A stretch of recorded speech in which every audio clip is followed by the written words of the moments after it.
Basikwamkele ke thina ke kwinqaku lethu labakwa WesBank. Ngoku singena khona ndifuna ukwamkela no Spike apha emnxebeni uSimpweka ngona. Spike!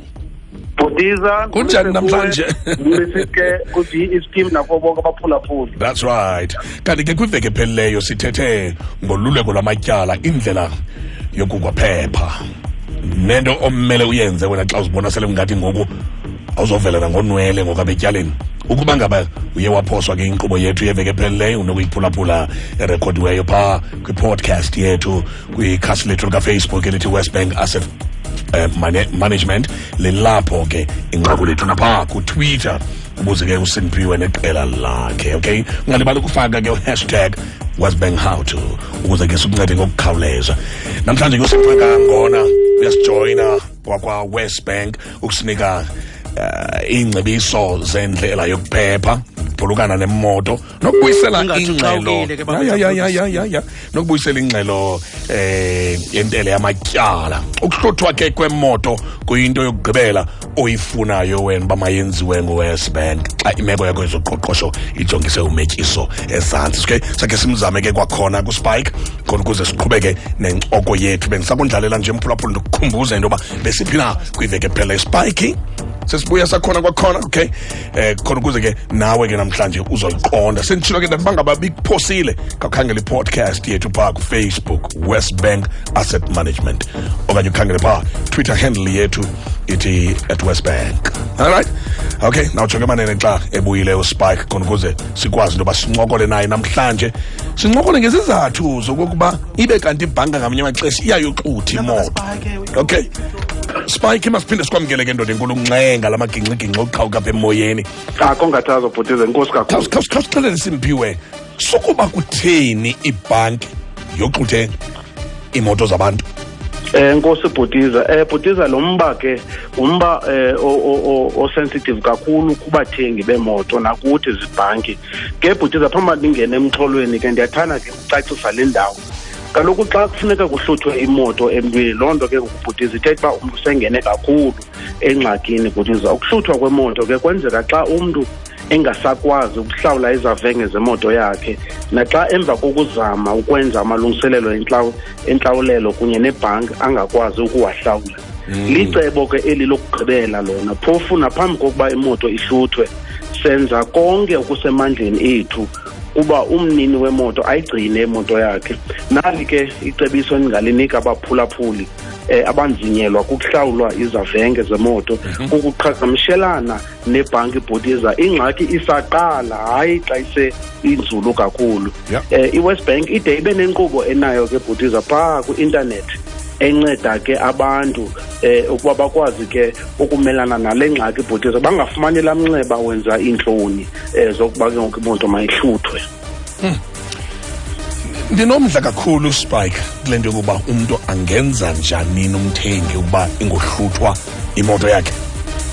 Inkosi Bhutizwa, ubekhe nje wazi ukuba akukwazi ukufikelela kwizavenge zakho, kufuneka uphuthaphutane nebhanki ngokukhawuleza Bhutiza. Zisuka nje Bhutiza, usayibona ingxaki iseza phaya phezu kwentaba ukhawulelane nayo Bhutiza.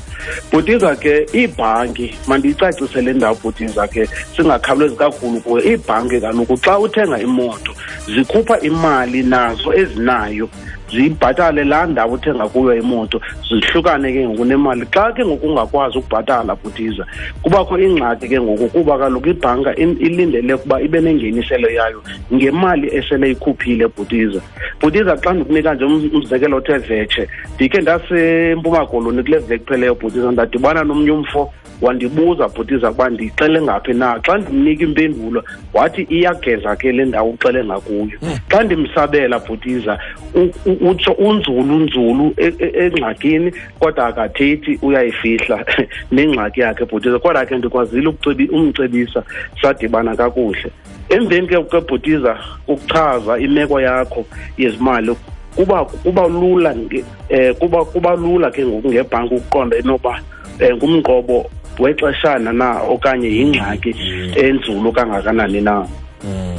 Okay, and then kuye kuthweni ke ngoku xa umntu ephosa izavenge isihlandlo bekanye bekabini bekathathu bekane njalo njalo.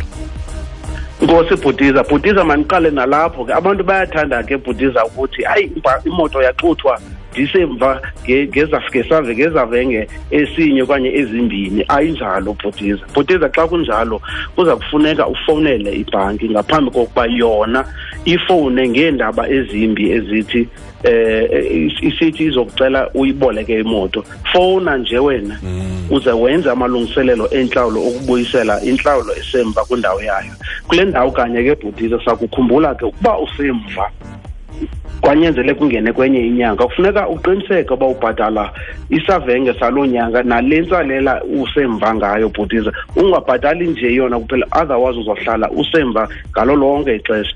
Kuza kufuneka ke ngoku uqale ubhajethi ngcono, shenxisa iindleko ezingeyomfuneko ebomini bakho ezifana ke Bhutiza unokuyeka nokutshaya, unoyeka notywala, unoyeka amatheko nokuthenga izinto ongazicebanga kakade ke. Ungaze uphinde uzongezelele ngamanye amatyala de ube uhlawule izavenge ezisemva. Ndinomdla khe sikroba apha kuFacebook Spike bakubhalela njengoba sithetha nje. Nankusifiso ngubane ebhala kuFacebook enombuzo sithi nifikelela njani niyibhanka kwesi sigqibo sokuxutha imoto? Inkosi kusifiso kangubane ngamatiletile okugqibela ukuba ibhanki ihluthe imoto. Baza kumana bekufowunela bezama ukwenza amalungiselelo ngaphambi kokuba bagqibe ngokuboleka imoto. Ukuba akukayihlawuli imoto imali-mboleko yemoto kwinyanga zilandelelana okanye akuyihlawuli ngexesha, ibhanki iza kuqalisa inkqubo yokuboleka imoto. Jonga enoba uneleta evela ebhankini ekuchazela nokuba ukuhlawula akwahlawula amatyala akho. Ibhanki iza kuwa ivuka ithumela i-email, ithumela i-SMS de ikufowunele ukuze ukwazi ukuhlawula izavenge ezisemva Bhutiza. Emva koko uza kufumana ileta egunyazisa ukubuyiswa kwemoto nekucela ukuba uyizise ngokwakho. Kunokuba ke ufumana zonke ezi ngxaki, qhagamshelana ibhanki yakho ngokwakho ngaphambi kokuba baqhagamshele wena ngenxa yezavenge zisemva. Bhutiza ke kuba ke ndilapha ebhankini ithutyana noko ndiye ndibona izinto abanye abantu bazifihla imoto athi umntu ehlala ebhofolo Bhutiza kodwa imoto atsho nasebantwaneni ufika imoto ifihle mhlawumbi edikeni njalo.